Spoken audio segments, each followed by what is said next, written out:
Saúde os irmãos com a paz do Senhor. Queridos, abra sua Bíblia aí em Romanos capítulo 1, versículo 28. Romanos capítulo 1 e versículo 28. Nós estaremos dando sequência à carta de Romanos. Nós estamos finalizando hoje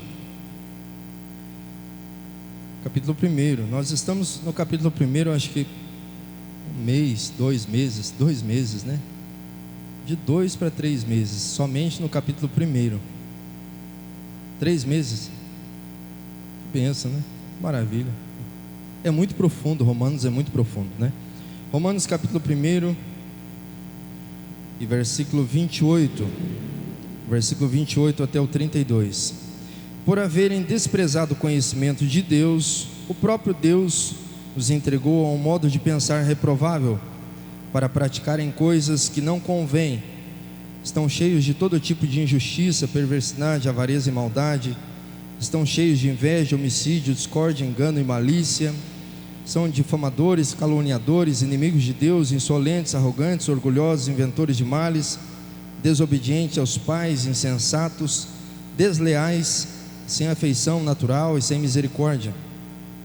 Embora conheçam a sentença de Deus, de que os que praticam tais coisas são passíveis de morte, eles não somente as fazem, mas também aprovam os que as praticam. Senhor nosso Deus, nosso Pai, nós pedimos iluminação do Teu Espírito Santo essa noite aqui, Pai. Eu lhe peço encarecidamente que através dessa palavra nós possamos nos alimentar, que nós possamos sair daqui cônscios dessas verdades, Pai, iluminados através do Teu Espírito Santo em nossas mentes, Pai. É o que nós te pedimos e te agradecemos de antemão, em nome do Teu Filho amado Jesus Cristo, amém.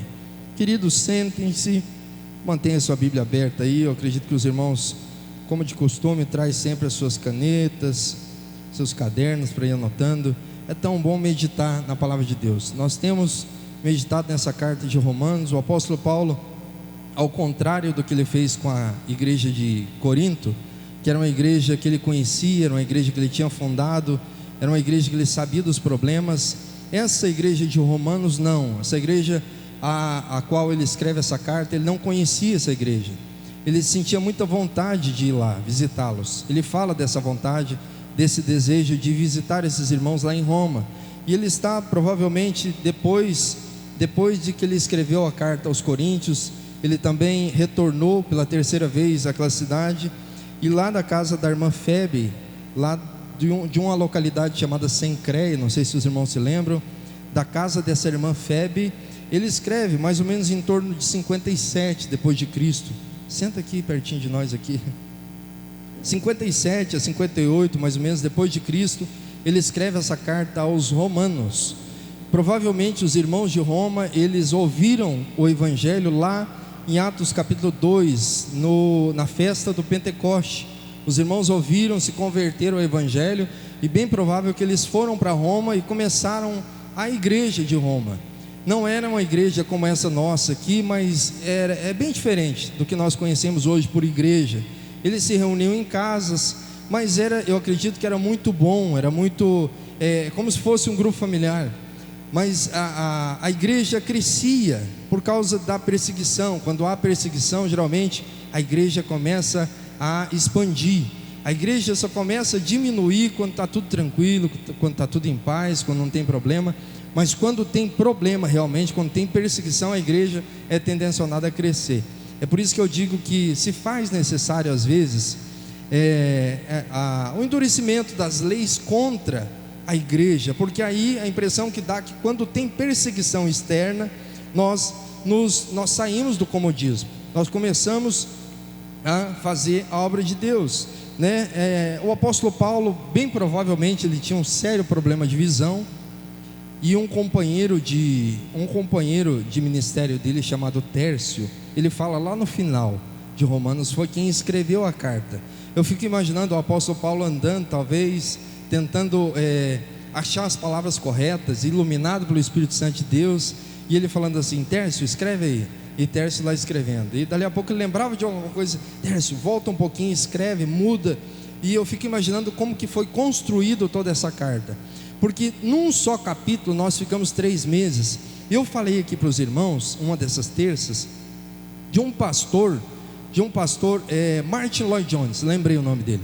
Martin Lloyd Jones, ele morreu, eu acredito que eu nasci em 1981, se eu não me engano, o pastor Martin Lloyd Jones faleceu.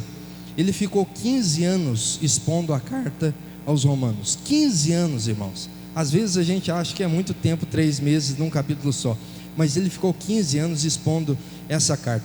O apóstolo Paulo, falando aos irmãos que não estão acostumados a estarem aqui nas terças, a exposição bíblica da palavra, que nós temos feito aqui há 3 meses nessa carta, o apóstolo Paulo, ele começa essa carta dizendo que ele é servo. Ele tinha todas as credenciais para começar se exaltando e dizendo que ele era talvez um grande apóstolo e ele deveria ser respeitado por isso. Mas é interessante que ele se colocava no lugar de servo. Ele diz lá no início, ele fala: Paulo, servo de Cristo, né? Aquele que foi chamado para ser apóstolo, mas primeiramente ele era servo. Nós temos que ter isso em mente, nós temos que entender esse mistério aí. Lá no mundo é interessante que é o contrário. Lá as pessoas dizem que você tem que crescer, que você tem que ser o maioral, que você tem que ser chefe, que você tem que mandar, que as pessoas têm que se curvar diante de você. Mas no reino de Deus é totalmente o oposto. Por isso que Jesus falou: aquele que quer ser o maior, seja o menor. Seja o menor. E ele fala logo em seguida do apostolado dele. Logo em seguida, lá pelo versículo 6, 7, ele fala da sua obra missionária, do desejo do coração dele de pregar também aqueles irmãos que estavam em Roma. Porque o apóstolo Paulo, o que direcionava a vida dele era um desejo fervente de pregar o evangelho onde quer que ele estivesse. Ele queria muito ir para Roma. Ele estava em Corinto, tentou solucionar o problema da igreja de Corinto. Agora o desejo dele é ir visitar os irmãos em Roma, mas ele já tinha alguma coisa à frente, que era a Espanha. Ele queria pregar o evangelho também aos espanhóis, que fazia parte do Império Romano até então. Então ele queria ir para Roma, mas ele pensou assim: eu vou até Roma, antes eu vou pregar, antes eu vou mandar uma carta para eles falando das bases do cristianismo, das doutrinas principais do cristianismo. E é interessante que nós precisamos disso, como igreja. Nós precisamos dessa base, desse alicerce. Então, no versículo 8, ele diz, ele agradece a Deus por aqueles irmãos, que através dele, através daqueles irmãos da igreja de Roma, o mundo, talvez ele estivesse falando de uma forma um pouco exagerada, talvez, não sei, mas ele diz que através daqueles irmãos, a fé que eles têm é proclamada no mundo inteiro. Talvez fosse uma igreja, eu acredito que fosse uma igreja exemplar, apesar de que todas as igrejas têm problemas, né? Todas as igrejas têm problema. Onde há reunião de pessoas, geralmente tem problema. É interessante que ele também orava pelos irmãos, orava por aqueles irmãos, queria o bem daqueles irmãos. Eu disse aqui anteriormente que nós temos uma séria dificuldade de orar pelos irmãos das outras igrejas. Às vezes mal nós conseguimos orar pelos irmãos aqui da nossa igreja. E esse apóstolo, ele orava pelos irmãos de Roma, ele orava pelos irmãos de Corinto, ele orava pelos irmãos de Cencreia, de Filipos, de Tessalônica, de Colossos. Ele orava por esses irmãos, ele tinha um amor tremendo por esses irmãos, de pai para filho. Eu oro por vocês. Ele intercedia pelos irmãos. Lá no versículo 11 dá a entender que ele amava esses irmãos. E no versículo 14 ele diz que ele se sentia devedor, tanto a sábios, tanto a instruídos, como a insensatos, como a bárbaros. Ele se sentia devedor. Era como se ele tivesse recebido algo grandioso da parte de Deus, que é o evangelho, e ele se sentia devedor a essas pessoas. Nós deveríamos também nos sentir devedor do evangelho. Nós deveríamos nos sentir devedor àquelas pessoas que moram na nossa rua, ou ao nosso vizinho que talvez nunca ouviu falar do evangelho. Nós deveríamos nos sentir devedor aos nossos colegas de trabalho, aos bargarcenses aqui dessa cidade. Nós temos algo precioso em nossas mentes, em nossos corações, em nossas vidas, que é o evangelho, o conhecimento do evangelho. E nós deveríamos transbordar sobre as pessoas esse evangelho, falar do amor de Cristo. Então olha a mentalidade desse camarada chamado Paulo, esse apóstolo. ele se sentia devedor a esses irmãos. Mas por que ele se sentia devedor? Porque ele diz, porque eu não me envergonho do Evangelho. Mas por que ele não se envergonha do Evangelho? Os irmãos sabem, porque é o poder de Deus para salvar todo aquele que crer. É o poder de Deus para salvar. Irmãos, às vezes nós vimos assim, o que nós poderíamos dizer que tem muito poder? Um presidente da república, a bomba atômica tem muito poder. Mas qual que é o poder de Deus? O poder de Deus está no Evangelho. O poder de Deus se revela através do Evangelho. E logo em seguida ele vai dizendo que é nesse Evangelho que se revela a justiça de Deus. Como assim, pastor? Não estou compreendendo. A justiça de Deus se revela no Evangelho. Como assim? Uma maneira que Deus encontrou de salvar o pecador. É a maneira que Deus encontrou de justificar o pecador. A justiça de Deus se revela no Evangelho, de fé em fé, como está escrito, o justo viverá pela fé. Ou seja, do início ao fim é pela fé. A fé é o meio pelo qual nós recebemos as coisas das mãos de Deus. A graça, o amor, a misericórdia. A fé é o meio pelo qual nós recebemos. Eu disse aqui que esse processo é como se fosse uma árvore. As raízes é a graça, o tronco é a fé. E o que acontece mais para cima? Frutifica, dá frutos. Não é assim que funciona? Então nós recebemos do solo, como se fosse uma árvore, tudo aquilo que é necessário para nós por meio da graça, por intermédio da fé em Jesus Cristo. Nós precisamos crer. Mas eu disse aqui domingo à noite que não é somente da boca para fora. Jesus disse que aquelas pessoas louvavam a Deus da boca para fora, mas o coração estava o quê? Longe. Quantas pessoas estão enganadas? Quantas pessoas estão dentro da igreja, mas louvam somente da boca para fora? Se acostumaram a ir a uma igreja, talvez para um desencargo de consciência. Não, eu vou lá na igreja porque eu preciso ouvir uma palavra. Muitos outros, pastor Daniel, parece que eu estou vendo o que acontecia naquela época, as pessoas que seguiam Jesus. Muitos seguiam Jesus para ficar olhando por incredulidade, para tentar ver os milagres que ele realizava. Outras pessoas acompanhavam Jesus por interesse, por causa que ele multiplicava pão. E o que mais existe hoje em nosso meio são crentes interesseiros, que só vão na igreja para receber a bênção. Já viu isso aí? Já viu aquelas propagandas para chamar as pessoas para a igreja? Venha na igreja, domingo à noite, grande culto, venha receber a sua bênção. O que cria com isso? Cria crentes interesseiros, que só vão à igreja para quê? Para receber a bênção, para receber. Tipo aquele menino que dá 18 anos, ele sai de casa, e aí ele vai, tipo o filho pródigo, vai para longe. Quando ele lembra, eu já fiz isso muitas vezes com meu pai e com a minha mãe, já fiz isso, confesso. Confesso. Longe, um dia, quando eu estava lá no Rio de Janeiro, longe daqui, sofrendo lá, aí o que acontece? Quando o sapato aperta, para quem que liga? Para o pai e para a mãe. Interesseiro, só lembra do pai e da mãe quando tem um problema. Não é assim que acontece no meio evangélico, no meio gospel hoje em dia? Os crentes, por que existe essas falsas conversões, esses crentes falsificados? Por que existe isso? Porque não conhece o que eu vou pregar aqui essa noite, que eu não comecei ainda, agora eu vou começar. Porque desconhecem a real situação do ser humano. Quando você conhece a sua real situação, você engrandece o sacrifício de Jesus Cristo na cruz. Mas se você não entender a sua situação diante de Deus, você jamais vai entender o que é sacrifício, o que é cruz, o que é Calvário. Se você não olhar, eu sempre falo, do espelho espiritual.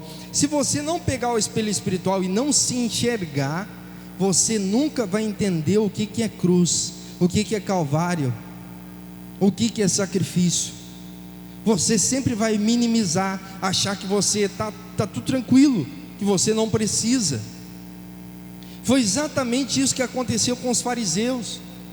Eles criaram para si uma religião legalista, baseada em obras, baseada nas suas próprias forças. Para onde que eles deveriam olhar? Eles deveriam olhar para frente, para um Messias que viria, para um Salvador que viria. Domingo à noite eu falei, por que foi entregue a lei de Moisés? A lei de Moisés foi para colocar diante de você o seu real problema. O que é a lei? A lei é como se você fosse no laboratório, você fizesse o exame e olhasse no exame, câncer. Se você rasgar aquele exame, aquele resultado de exame, câncer, e fizer um chá daquilo lá e beber, vai sarar o seu câncer? A lei mostrava o seu problema, mas não tinha poder para curar você, para libertar você, para salvar você. A lei não tinha, a lei só mostrava o problema. Mas então, pastor, por que Deus entregou a lei? Para humilhar o ser humano, para que se cale toda a boca, para que todo mundo seja culpável diante de Deus. Foi exatamente isso que eu falei aqui domingo, para que todas as pessoas sejam culpáveis diante de Deus. Quando eles receberam a lei, ali Moisés subiu no monte, recebeu a lei, as 2 tábuas da lei. Quando Moisés desceu, eles deveriam ter visto aquela lei, deveriam ter falado assim: nós não conseguimos guardar isso aí, Moisés, não tem condições, nós nunca conseguiremos guardar isso aí ao pé da letra. Tiago falou que se você quebrar um mandamento, você derrubou todos. Já viu aquele pessoal que coloca dominó, assim, o dominó, tudo? Milhares de dominó. Aí se derruba um, uma sequência acontece, né? Por isso que se fala, né? Aquele efeito dominó que acontece. Se quebrou um, derrubou os outros todos.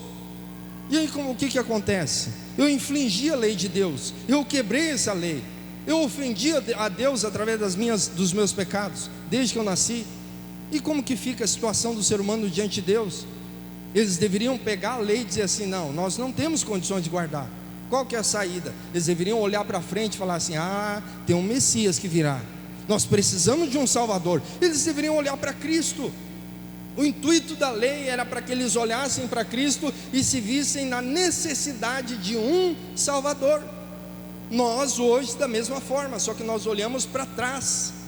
Nós olhamos para a lei de Deus, nós vimos que nós não somos autossuficientes para cumprir a lei. Nós devemos olhar para trás, para um sacrifício que foi feito há 2000 anos atrás, e ver ali a solução do meu problema. Mas é interessante que milhares de crentes não têm noção disso. Por que eu falei que existe muita conversão,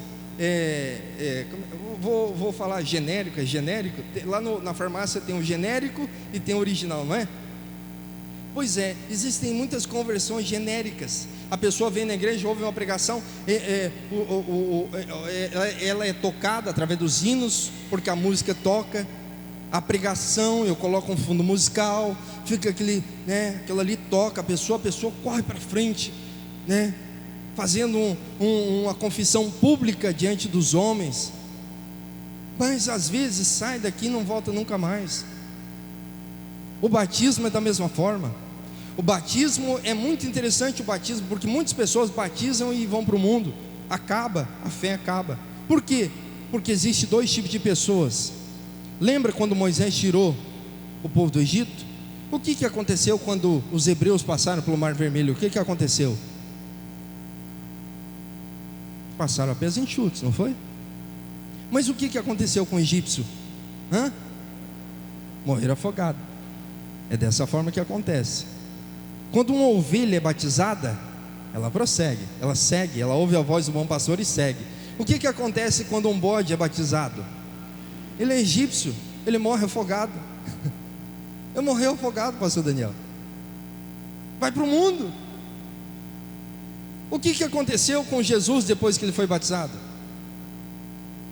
Ele foi tentado, não foi? O Espírito Santo, né, levou ele para ser tentado no deserto. Acontece a mesma coisa com nós somos batizados, logo em seguida vem o que? Provação. E aí o que acontece com aquela sementinha que caiu à beira do caminho, entre as pedras, entre os espinhos? Sufocou, morreu, os pássaros vieram e comeram. É dessa forma, amém? Então ele diz assim, que a justiça de Deus se revela no Evangelho. Mas é só isso? Para por aí? Não para por aí. Logo em seguida ele fala que a ira de Deus se revela contra toda impiedade e injustiça dos homens, que fazem o que? Detém a verdade pela injustiça. O que é deter a verdade? É matar por afogamento. O homem não quer que exista um Deus. Eles vivem como se Deus não existisse.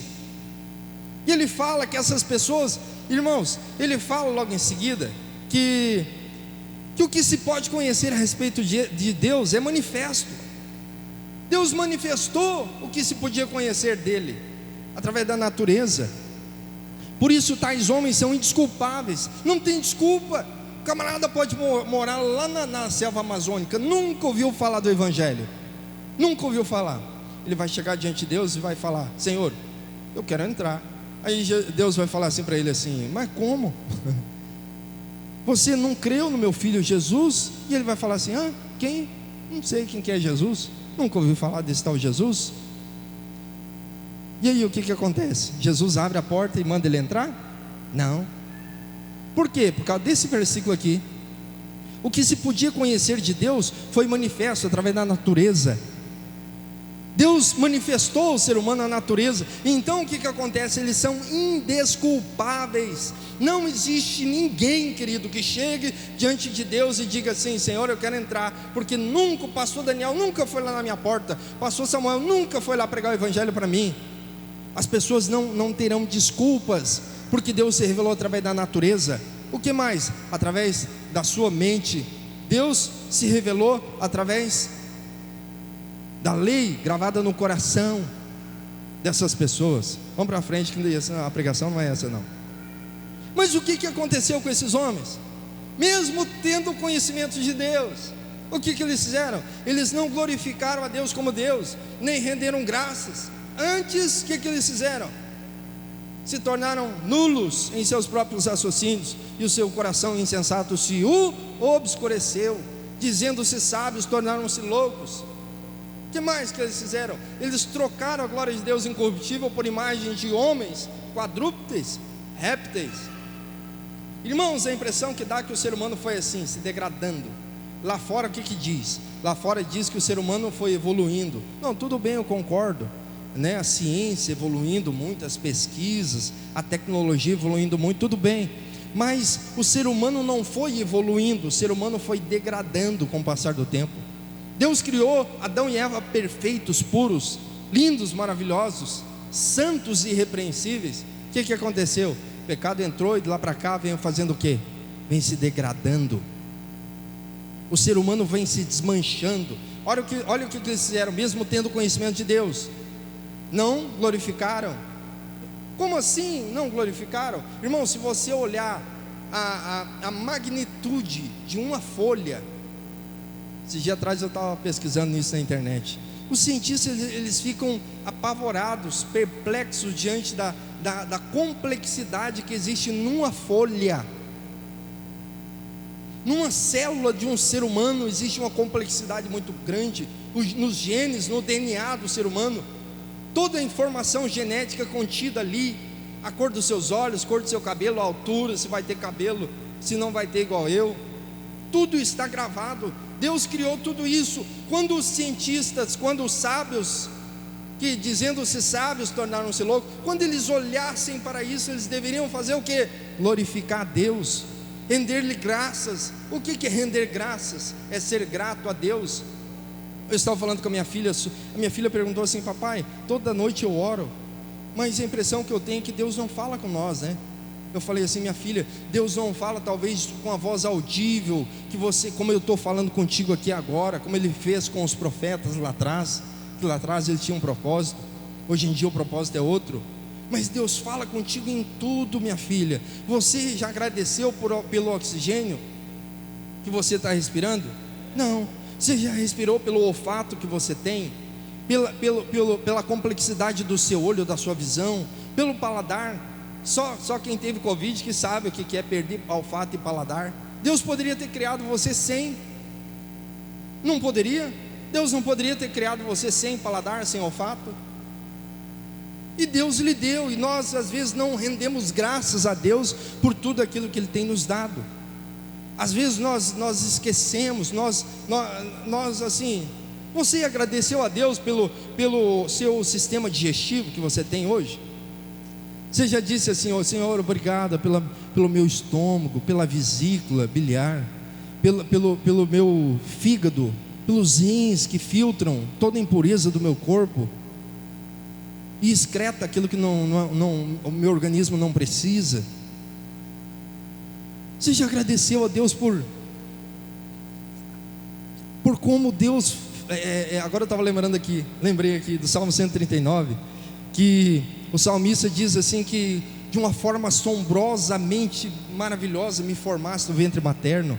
Irmãos, o milagre da vida que se cria no ventre de uma mulher, que se forma, Deus forma o ser humano no ventre de uma forma magnífica que a gente não consegue compreender. Os cientistas tentam criar a vida, mas nunca eles vão conseguir criar a vida, jamais. Ixi, eu já deveria estar no texto já. Amém?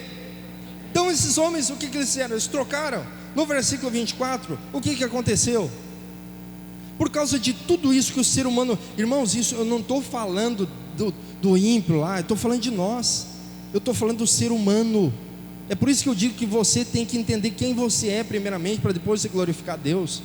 Você glorifica a Deus muito mais depois, quando você entende a sua situação diante de Deus. Efésios capítulo 2 fala que nós estávamos mortos em nossos delitos, ofensas e pecado. Ele nos deu vida. Efésios capítulo 2 também fala que nós somos por natureza filhos da ira.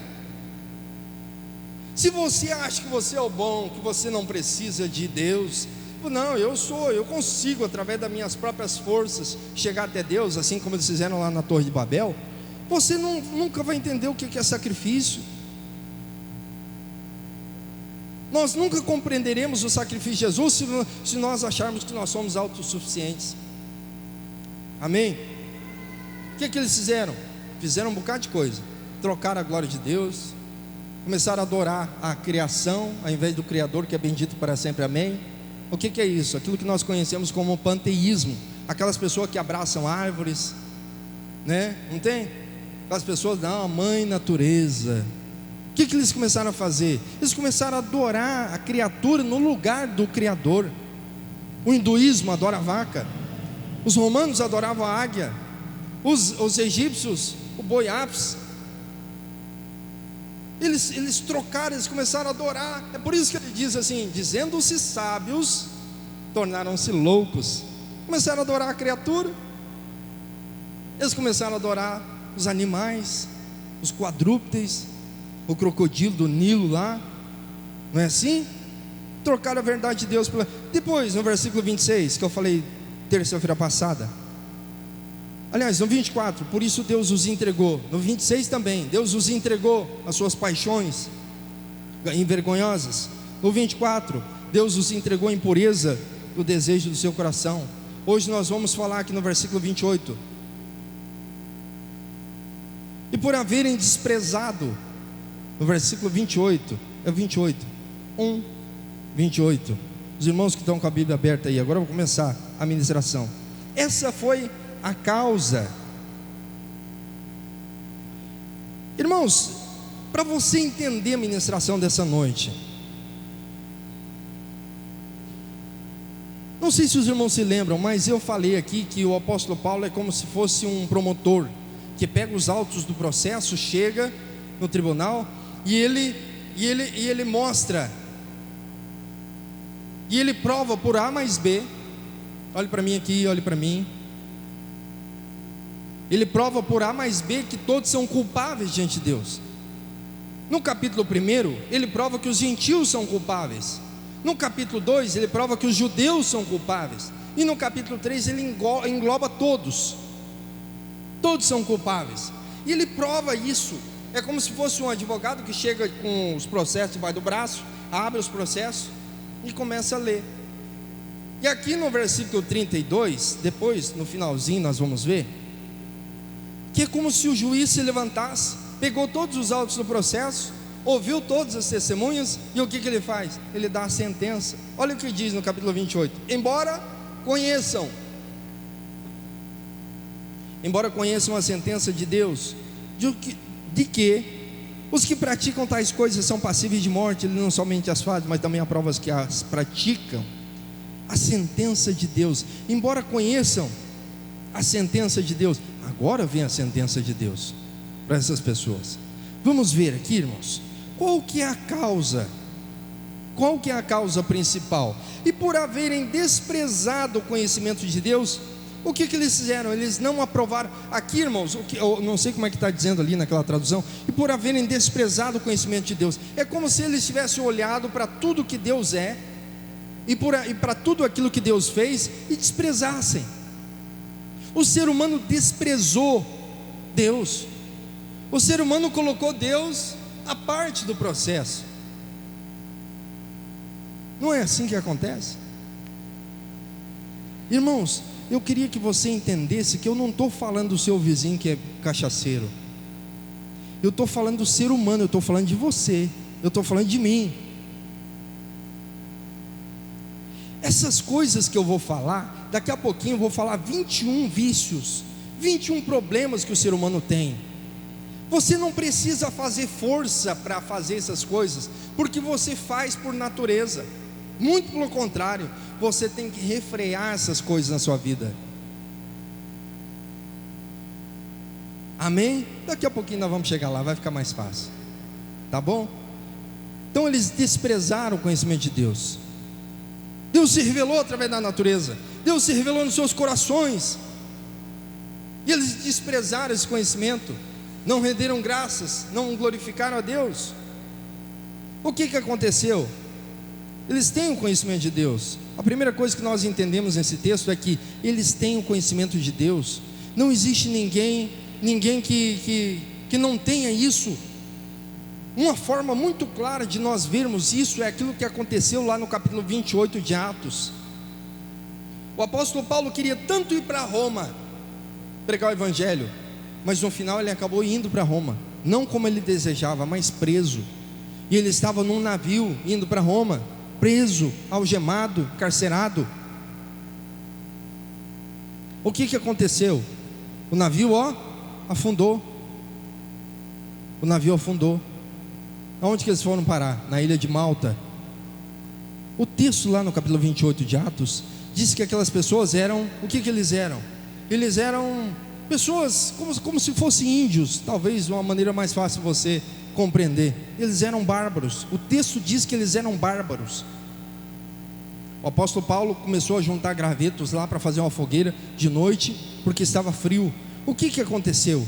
Uma cobra, uma víbora se prendeu na mão de Paulo. O que os bárbaros falaram? O que os bárbaros disseram? Esse homem, e a justiça não deixa esse homem escapar, porque ele conseguiu sair do naufrágio no mar, a terra veio aqui e na terra uma víbora se prendeu na mão dele. Eles sabiam o que era justiça. Por quê? Porque o ser humano foi criado dessa forma. Foi colocado no coração do ser humano a justiça, o conhecimento, a lei de Deus está gravada no coração do ser humano. Deus se revelou na natureza, e essa revelação é suficiente para condenar o ser humano. Por isso que eles são indesculpáveis. Se Deus se revelou na natureza, ninguém pode chegar diante de Deus e dizer que é inocente. Por quê? Porque essa revelação é suficiente para condenação, mas não para salvação. Para salvação precisa de alguma coisa a mais. Se eles como eles viram essa revelação, eles deveriam o que fazer? Ir para a igreja. Queridos, olha o tanto de igreja que tem aí em Barra do Garça. Talvez antigamente não tivesse tudo isso, mas mesmo assim eles eram indesculpáveis. Em todos os tempos o ser humano foi indesculpável diante de Deus, porque Deus se revelou. Porque Deus se revelou. Essa revelação é suficiente para a condenação deles. Amém? Então eles têm a lei gravada no coração. Está lá no capítulo 2, versículo 15 de Romanos. Eles têm a lei gravada no coração. Eles têm o conhecimento. Olha o que ele diz no versículo 19. Versículo 19: pois o que se pode conhecer a respeito de Deus é manifesto para eles. Eles têm esse conhecimento. Olha o que diz no versículo 21: porque tendo conhecimento de Deus não glorificaram. Eles têm o conhecimento de Deus, E o que eles fizeram? Desprezaram esse conhecimento. E o que aconteceu? Qual foi o resultado disso? Por eles haverem desprezado o conhecimento de Deus, o que aconteceu? Deus os entregou a um modo de pensar reprovável. Deus os entregou. Queridos, o pior castigo que Deus pode infligir em cima de um pecador é mais pecado ainda. Isso é uma ação de Deus com o pecador. É Deus entregar essas pessoas à sua própria vontade. Isso é um castigo que Deus inflige sobre o pecador, é entregar a ele para ter uma mente reprovável, uma mentalidade cauterizada. Ele faz coisas terríveis lá, mas a sua mente não acusa mais, a sua mente está cauterizada. O que diz? Deus os entregou a um modo de pensar reprovável. É uma ação de Deus. Terça-feira passada eu falei que o arrependimento é Deus que nos dá, é Deus que entrega para o ser humano arrependimento. É por isso que você está aqui essa noite. É por isso que vocês estão aqui essa noite, porque Deus entregou arrependimento para vocês. Terça-feira passada eu provei biblicamente. E agora nós vemos novamente, capítulo 28, aliás, versículo 28. Deus os entregou a uma mentalidade reprovável, cauterizada, não acusa mais. Qual que é o propósito que Deus tinha em entregar essas pessoas à sua própria vontade, para ter uma mentalidade reprovável? Qual que era o propósito de Deus? Para que praticassem coisas que não convêm. Deus os entregou a mentalidade e lhes concedeu uma mentalidade reprovável, para que eles praticassem coisas que não convêm. Nós temos visto aqui, queridos, no versículo 24, 25, 26, 27, nós falamos sobre o homossexualismo. Nós passamos 1 hora falando sobre isso, terça-feira passada. Deus entrega essas pessoas ao seu próprio desejo, ao seu próprio coração. Lembra que eu falei no início da ministração que você precisa se conhecer? Nós deveríamos orar e dizer assim: Senhor, obrigado porque o Senhor não entregou ao meu próprio desejo, porque o Senhor nunca me entregou ao meu próprio coração para mim realizar aquilo que eu poderia realizar. É como se Deus colocasse o pé no freio de nós, nos freando para nós não fazermos coisas terríveis. Talvez você não compreenda isso que eu vou falar agora, mas você não é melhor do que o Lázaro lá de Goiás. Você não é melhor do que o Lázaro lá de Goiás. O problema do Lázaro lá do Goiás, aquele camarada que fez coisas terríveis, que o Brasil inteiro, né, talvez o mundo inteiro ficou sabendo daquilo. Você não é melhor. Você não é melhor do que o Lázaro. A diferença é que Deus entregou a ele fazer as concupiscências do seu coração. Deus entrega o pecador para fazer o que ele quer. A diferença de mim e ele é que Deus me refreia, é que Deus não me entrega aos meus desejos. Porque se Deus me entregasse aos meus desejos, porque a Bíblia diz que enganoso é isso aqui, ó. Lá no mundo fala para você seguir o seu coração. Siga o seu coração, querido. A Bíblia diz que o seu coração é enganoso. A Bíblia diz para você não seguir o seu coração. Enganoso é o coração do homem. Esse é o resultado. Deus entrega. Você está vendo que a salvação é um processo um pouquinho mais complicado do que você imagina. É claro que Deus pode salvar quem Ele quiser, na hora que Ele quiser, da maneira como Ele quiser. Mas às vezes nós não compreendemos a situação do ser humano. A situação talvez que vive a pessoa. Lá no final eu vou falar a solução para isso tudo. Qual que é a dinâmica do pecado? Como que funciona o pecado? Como que funciona? Começa onde? Na mente. O pecado começa no coração, na mente. Olha o que diz em Mateus 15, versículo 19: porque do coração procedem os maus desígnios, homicídios, adultérios, prostituição, furtos, falsos testemunhos, blasfêmias. Da onde que procede tudo isso? E quando Deus entrega a pessoa o desejo do seu próprio coração? O próprio Jesus falou isso, Mateus 15, 19: porque do coração procedem os maus desígnios. O que mais? Homicídios, adultérios, prostituição, furtos, falso testemunho, blasfêmia. A dinâmica do pecado é essa. Começa onde? No coração, na mente. E depois vai para a prática. Depois vai praticar. Deus tira o pé do freio. O ser humano está acelerando uma carreta de 9 eixos, ladeira abaixo. A tragédia é iminente, e Deus fica refreando o ser humano. É Deus, através da graça geral que nós conhecemos, que refreia o ser humano. Como assim, pastor? Através das leis. Uma parecida, talvez a senhora diga assim: pastor, mas eu tem pessoas boas no mundo. Tem pessoas que não são cristãs, mas são boas. Constroem hospitais. O Hospital do Câncer em Barreto talvez tenha sido um ímpio que construiu. Talvez tem pessoas que são boas, que não fazem essas coisas, mas é porque Deus refreia elas através da graça geral. Existem 2 tipos de graça: a graça específica conosco, para conosco, e a graça geral, que Deus dá chuva sobre bons e maus. Deus refreia essas pessoas para que elas não cometam, porque se Deus tirasse o pé, sabe aonde que Deus vai tirar o pé do freio? No inferno. Lá não vai ter mais freio. O ser humano ele vai ser tão mal quanto ele quer ser, quanto ele poderia ser, mas aqui ele não consegue, porque Deus está sempre botando o pé no freio e refreando o ser humano. Seu vizinho talvez é um camarada bom, ele não é crente, mas ele é bom, mas ele também não é doido, não rasga a nota de 100. Ele sabe que se ele bater na mulher tem a Maria da Penha. Ele sabe que se ele assassinar aquela pessoa que fechou ele no trânsito, ele vai preso. Deus refreia o ser humano através das leis. Amém? Olha só, vamos aqui para frente um pouquinho.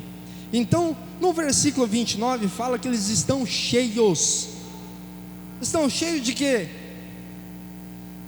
Irmãos, não existe a possibilidade de você encher algo que já está cheio. O Espírito Santo não tem condição de entrar num coração que está todo cheio de tudo que é tipo de porcaria. E essa é a situação do ser humano. E agora, pastor, o que faz? O que acontece? Qual a solução? Daqui a pouco nós vamos falar da solução. Mas por enquanto eu vou falar da situação. Irmãos, eu não vou falar desses 21 itens, 21 vícios aqui que o apóstolo Paulo fala de um por um, especificando tudo certinho, porque o tempo não nos permite.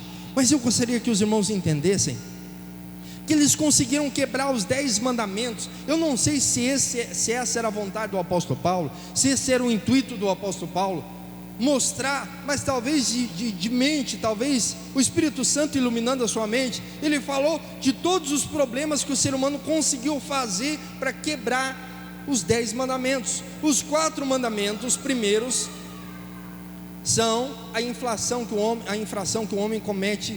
Aliás, é a relação do homem com Deus. Os 4 primeiros. E os 6 últimos é a relação com o próximo. Amém? 4 primeiros mandamentos, guarde bem isso na sua mente, na sua cabeça. Os 4 primeiros mandamentos é relacionamento entre Deus e o homem. Os 6 últimos mandamentos são relacionamento com o próximo, entre nós aqui. Amém? Eu vou provar para vocês. Os irmãos podem acompanhar nas suas Bíblias aí, do versículo 29, o 30 e o 31. 29, 30 e 31. Esses 21 vícios dos homens, 21 problemas, 21 fundo do poço, 21 crimes, 21 infrações que o homem cometeu contra Deus. Eu vou ler para os irmãos entender. Eles estão cheios de todo tipo de injustiça, perversidade, avareza, maldade. Estão cheios, mais uma vez, estão cheios de inveja, homicídio, discórdia, engano e malícia. O que eles são?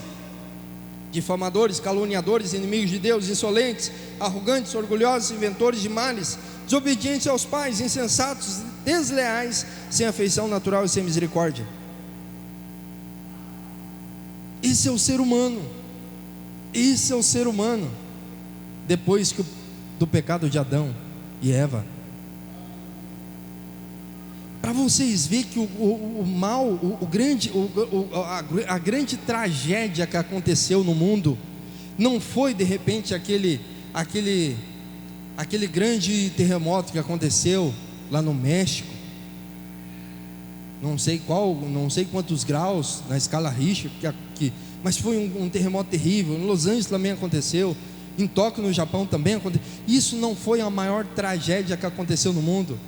11 de setembro nem chega perto da maior tragédia que aconteceu. A maior tragédia que aconteceu foi lá no Jardim do Éden, quando a serpente chegou para Eva e disse assim: então foi isso que ele falou para você, Eva, se você comer da fruta, você vai ser igual a Deus. É por isso que Deus não quer que você coma, porque se você comer, você vai ser conhecedora do bem e do mal, você será igual a Deus. E o ser humano sempre quis, sempre teve essa vontade de ser igual a Deus. Satanás, o pecado de Satanás foi justamente esse: querer ser igual a Deus, subir mais alto que Deus. Nós somos assim também, queridos. Olhe para você essa noite e veja isso. Nós somos assim também, nós queremos a glória. Nós queremos, eu quero pregar aqui, sair, os irmãos ficam passando a mão nas minhas costas: pastor, como o senhor pregou bonito hoje. Eu quero tirar a glória de Deus e trazer para mim. E isso é ser humano. O ser humano é assim. Eu quero que vocês olhem para mim e digam: nossa, como esse pastor é abençoado. Oh, Jesus amado, que glória nós termos esse homem. E aí eu vou me enchendo, tipo um balão. E aonde está cheio, o que acontece? Tem mais espaço para o Espírito Santo onde está cheio. Por isso que João Batista entendeu isso. É necessário que ele e eu, é necessário que ele cresça e eu diminua. Chegaram para João Batista e disseram assim: tu não és porventura o Messias que nós esperamos? Olha a oportunidade que João Batista tinha de se ensoberbecer, se envaidecer e dizer assim: é eu mesmo, sou eu.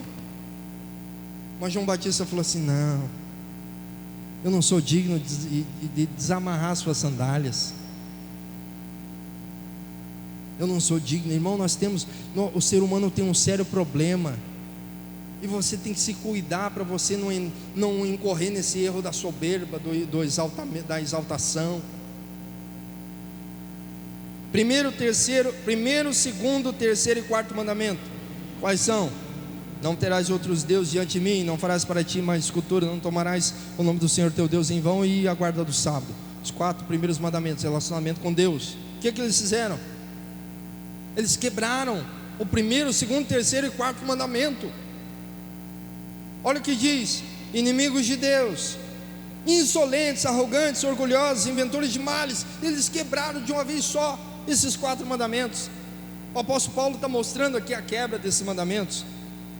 E o 5º mandamento, qual que é? Honra teu pai e tua mãe. O que eles fizeram? Desobediente aos pais. Desobediente aos pais.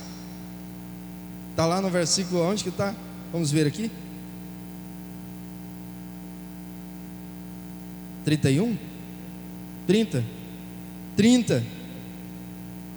Desobediente aos pais. Logo em seguida, depois da desobediência aos pais, aqui fala sobre que eles são sem afeição natural. O que é sem afeição natural? Sem afeição natural é dos pais para os filhos. Nós conhecemos uma pessoa que tinha orgulho de dizer que cometeu muitos, eu nem me lembro quantos que ela falava, pai, abortos. Parece que era quase 20 abortos. Tinha orgulho, se orgulhava de ter cometido quase 20 abortos. As mães que colocam os filhos nos latão de lixo. É por isso que existe o conselho tutelar, para Deus refrear, porque a mãe às vezes tem vontade de pegar lá um pedaço de pau e... Por que ela não faz? Porque tem medo do conselho tutelar. Deus refreia o ser humano através das leis. Sem afeição natural. Essas pessoas, elas começaram a descer, não glorificaram a Deus, não deram graças, foi indo, homossexualismo, chegou no final do poço. Fizeram tudo isso. Olha o 6º mandamento. O que diz o 6º mandamento? Quem lembra? Não matarás. Não matarás. Olha o que o apóstolo Paulo falou a respeito de não matarás aqui. Injustiça. São cheios de toda injustiça, maldade, homicídio, discórdia, sem misericórdia, perversidade, deslealdade. Lembrando sempre que Jesus interpretou não matarás de uma forma diferente. Os fariseus, eles diziam assim: não, nós guardamos a lei, nós não matamos ninguém, eu vou falar só do não matar, depois eu vou falar dos outros. Olha como Jesus interpretou a lei.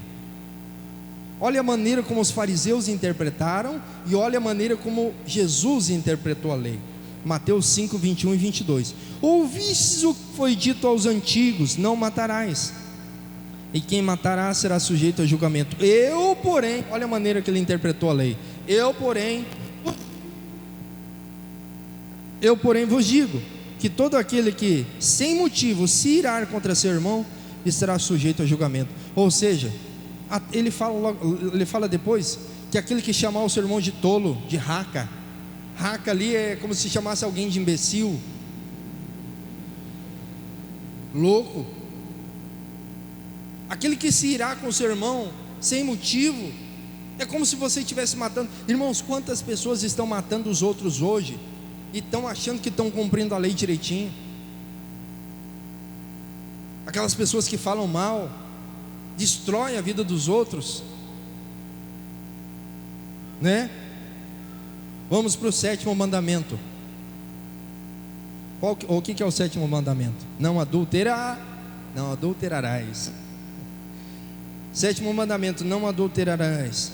Isso já o apóstolo Paulo já falou nos versículos 24, 25, 26, 27, 28, sobre a maneira como o ser humano distorceu a sexualidade, a maneira como esses homens, eles se entregaram aos seus desejos, cometendo torpeza, homem com homem, mulher com mulher, desonrando seus corpos entre si.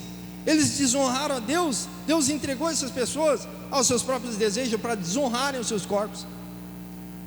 Eles desonraram a Deus. O que Deus fez? Desonrou eles. Para quê? Para que eles desonrassem os seus corpos entre si. O que eles fizeram? Eles desprezaram a Deus. Deus entregou a eles. Irmãos, Deus dá a justa retribuição a essas pessoas. 8º mandamento: não furtarás. Olha o que eles fazem: cheios de toda injustiça, avareza, deslealdade, são desleais uns para com os outros. Deslealdade, avareza, a busca incessante por dinheiro, que é tanto dinheiro que eles não se importam em roubar, em destruir. Tem gente que, e o problema do ser humano é que ele está sempre se justificando, não é assim? Está sempre se justificando. Não, se eu for pagar todos os impostos aí, eu não consigo manter meu negócio. É por isso que eu fraudo o imposto de renda. O ser humano sempre está se justificando. Não, eu faço isso porque o Zé também faz. Eu faço isso porque a Eliane também faz. Não, é porque vocês não conhecem o pastor. Eu faço isso porque o pastor faz. O ser humano está sempre se justificando. Isso é intrínseco, isso é o ser humano em si. Amém? 9º mandamento: não dirás falso testemunho do teu próximo. O que eles fizeram? O que o apóstolo Paulo fala que eles fizeram? Não dirás falso testemunho. É o mandamento, é o 9º mandamento. Não dirás falso testemunho contra o teu próximo. O que eles são? Difamadores, caluniadores. Difamação é aquela que é aqui, na surdina, no ouvido, bem quietinho aqui no ouvido, a difamação. Já a calúnia é aquela aberta. Aquela história daquele pastor, lembra daquela história? O pastor estava ministrando a pregação, uma moça levantou a mão e falou assim: olha, eu tenho uma coisa para falar aqui. Inclusive está acontecendo muito isso aí aqui no Brasil, muito. Eu já vi 2 casos, um lá nos Estados Unidos, um pastor brasileiro lá numa grande igreja lá nos Estados Unidos, e outra aqui no Nordeste, um grande pastor que eu não vou citar o nome porque está gravando aqui para o YouTube. Mas aconteceu 2 vezes. Mas isso que eu ia contar aqui é de uma moça que levantou a mão durante o pastor estava pregando. Ela levantou a mão e disse assim: eu tenho uma coisa para contar. E o pastor parou e ficou ouvindo. Ela falou assim: olha, eu tive relações com o pastor. E o pastor, acabou o culto, aquele tumulto, aquele disse que me disse dentro da igreja, e todo mundo. Aí reuniram a pastora, a mulher do pastor chorando tal, e foram ver tal. Ela falou assim: olha, eu sei, o pastor tem uma marca aqui, ó, perto da virilha, tem uma marca, tem uma mancha. Todo mundo acreditou, porque era muito íntimo, só a esposa do pastor sabia daquilo ali. Acabou com a carreira do pastor, se divorciou da mulher, foi morar longe. 20 anos depois, essa mesma moça estava com câncer à beira da morte. Antes dela morrer, ela disse assim: eu tenho que me encontrar e pedir perdão para aquele pastor, porque eu cometi um grande erro. E ela chegou lá para o pastor lá, chamou todos os irmãos da igreja de novo, que já não eram mais os mesmos, e disse assim: eu caluniei aquele pastor. Eu trabalhava no hospital e o pastor esteve internado para uma operação. Eu fui lá, levantei, eu vi ele nu, e eu vi a marca, a mancha. Acabou com a vida do pastor, 20 anos, acabou. Ela foi lá pedir perdão para o pastor falou assim: não, tudo bem, eu perdoo você, mas o que você fez não tem mais conserto, não tem mais o que fazer. Eu perdi minha família, nunca mais eu consegui restituir meu ministério. Diz que a difamação, a calúnia é a mesma coisa que você subir no alto de um monte e rasgar um travesseiro de pena, e você jogar as penas assim, nunca mais você vai conseguir pegar todas as penas de volta. Essa é a difamação, essa é a calúnia. Olha o que diz em Provérbios, versículo 8, Provérbios 18:8: as palavras do maldizente são doces bocados que descem para o mais interior do ventre. A fofoca é doce, é gostoso, é como se fossem bons bocados que descem até o mais profundo do ventre. É como se fosse uma comida deliciosa, falar mal dos outros. Irmãos, é o que mais nós vemos, um grupinho de gente. Irmãos, é a coisa mais rara você ver 10, 15 pessoas se reunir, 3, 4, 15, 5, 6 pessoas se reunirem e dizer assim: nossa, vamos comentar sobre a pregação de terça-feira, vamos falar de Jesus, vamos falar do rei Davi, vamos falar do salmista, vamos comentar sobre a palavra de Deus. É tão bom falar. Eu vejo isso às vezes que eu vou almoçar lá na casa do pastor Daniel, Adriana, minha irmã, o pastor Daniel, em família lá, a gente começa a falar da Bíblia, e aquilo vai, e às vezes a minha esposa me ligando, e onde você está?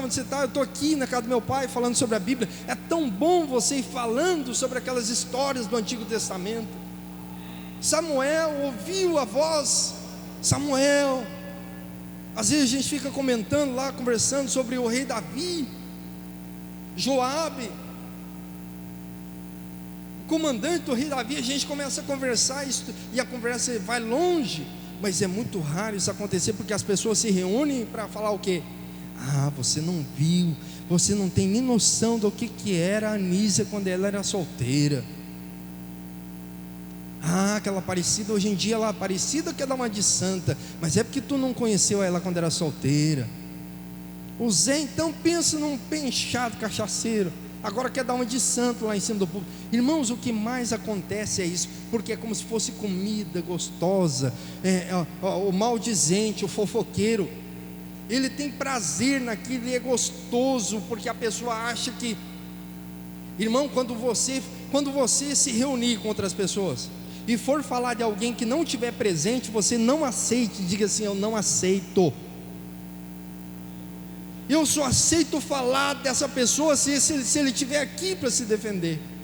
Se ele não estiver aqui presente, irmão, se você cortar, nunca mais acontece. Um dia eu saí aqui junto com o pastor Camargo, eu me lembro muito bem, por aqui, ó, pastor Camargo, que Jesus já recolheu ele, Deus já recolheu ele, está lá no céu. E eu abracei o pastor Camargo e comecei a falar mal de alguém para o pastor Camargo, dentro da igreja aqui, ó. Eu me lembro que eu falei, fui andando com ele, ele ficou calado. E às vezes o silêncio fala muito mais do que 1000 palavras. E ele se calou, e eu entendi que ele não estava aprovando a minha atitude. Nunca mais. Irmãos, quer acabar com isso? Fique calado, ou diga assim: eu não concordo. Vamos para frente, que agora eu vou voltar nesse assunto do não concordo. Eu vou voltar nesse assunto, me lembra, tá? Me lembra desse não concordo. com isso que você está fazendo. 10º mandamento: não cobiçarás. Eles conseguiram quebrar os 10 mandamentos. As 2 tábuas da lei eles conseguiram quebrar. O ser humano conseguiu. E o apóstolo Paulo, inspirado pelo Espírito Santo de Deus, ele mostra tudo isso. Toda essa quebra dos 10 mandamentos: não cobiçarás, inveja, inventores de males, maldade. Daqui eles estão cheios, aonde está cheio, não tem mais espaço para mais nada. Vamos para o último versículo aqui. Ora, conhecendo a sentença de Deus, de que são passíveis de morte os que tais coisas praticam, não somente as fazem, mas também aprovam os que assim procedem. Aprovar os que assim procedem. É isso que eu estava falando. Está reunido aqui, estão falando mal do irmão. Se você concordar, nós deveríamos ser mais duros. Nós deveríamos ser mais zelosos. Essa é a palavra que eu queria. Às vezes está acontecendo uma rodinha aqui, alguém lança uma piada indecente, que tem conotação sexual, alguma coisa assim, ilícita. Nós deveríamos não sorrir, porque quando você dá um sorrisinho assim, ó, com o cantinho da boca, você está aprovando. Quando existe alguma conversa que não edifica, a gente deveria sair, não aprovar, porque aqui está dizendo que aqui tem gente que aprova, tem gente que faz e tem outros que aprovam. Aprovar é você consentir. Nós deveríamos ser mais zelosos e dizer assim: eu não concordo com isso, eu sou cristão, eu sou crente, eu não participo disso aí não. Às vezes a gente quer agradar as pessoas e a gente desagrada a Deus. Nós queremos agradar os outros e a gente deixa de agradar a Deus. Nós deveríamos ser mais rígidos e mais zelosos com isso. Eles tiveram conhecimento, eles conhecem, eles sabem que eles estão infringindo a lei, e um dia isso virá. Você sabe por que eles têm o conhecimento de Deus e eles sabem que existe uma sentença contra eles? Sabe por quê? O ser humano sempre quis fazer sacrifícios para amenizar, para diminuir a ira dos deuses. Não é assim? Não é assim. Desde o início o ser humano sempre quis construir altares para Baal. Para quê? Para aplacar a ira do Deus. Não é assim? O ser humano, não, irmãos, não é verdade? Não é verdade? O ser humano não sempre quis aplacar a ira do Deus dele? Sempre quis. Por quê? Porque o ser humano tem isso aqui no coração, escrito aqui. A lei de Deus está aqui, e ele quer aplacar essa ira. Ele sabe que tem uma justiça. Às vezes ele está cometendo alguma coisa, e ele sabe que isso vai ter consequência. Ele está plantando e ele vai colher.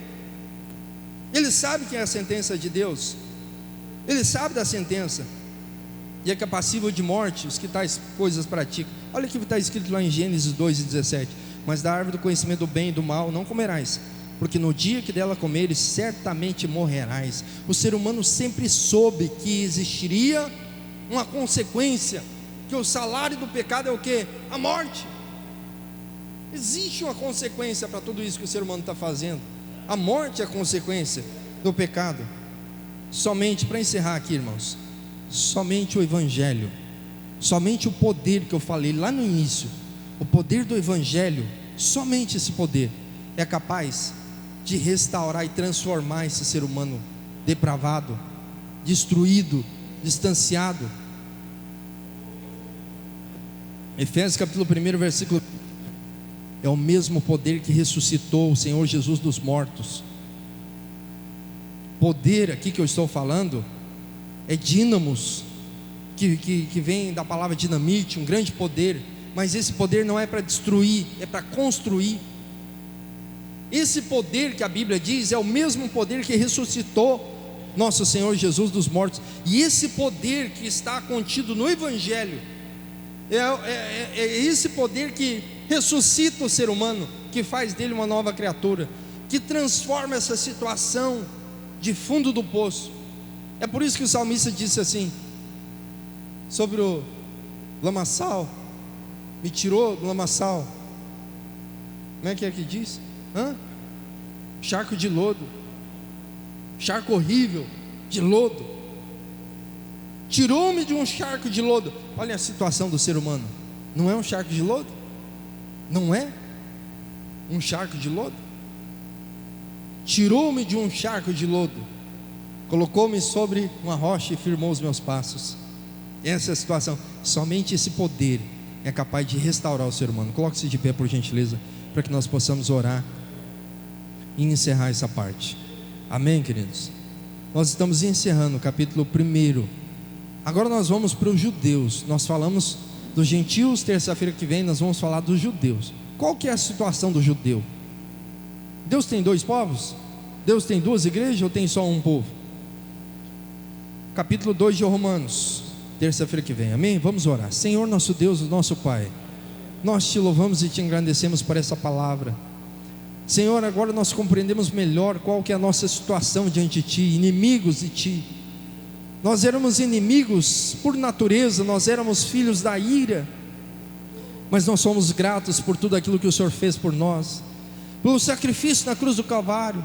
Se não fosse o Teu amor, a Tua misericórdia, nós estaríamos perdidos, porque nós somos, por natureza, nós temos esses 21 itens e muito mais do que 21 itens. Nós somos depravados por natureza, nós somos inimigos da Tua graça, do Teu amor, mas a Tua misericórdia nos alcançou. O Teu braço é tão grande que é capaz de nos alcançar no fundo desse poço e restaurar a nossa sorte. Obrigado por tudo aquilo que o Senhor fez em nossas vidas, Pai. Nós te agradecemos em nome do Teu Filho amado Jesus Cristo, em nome de Jesus, amém.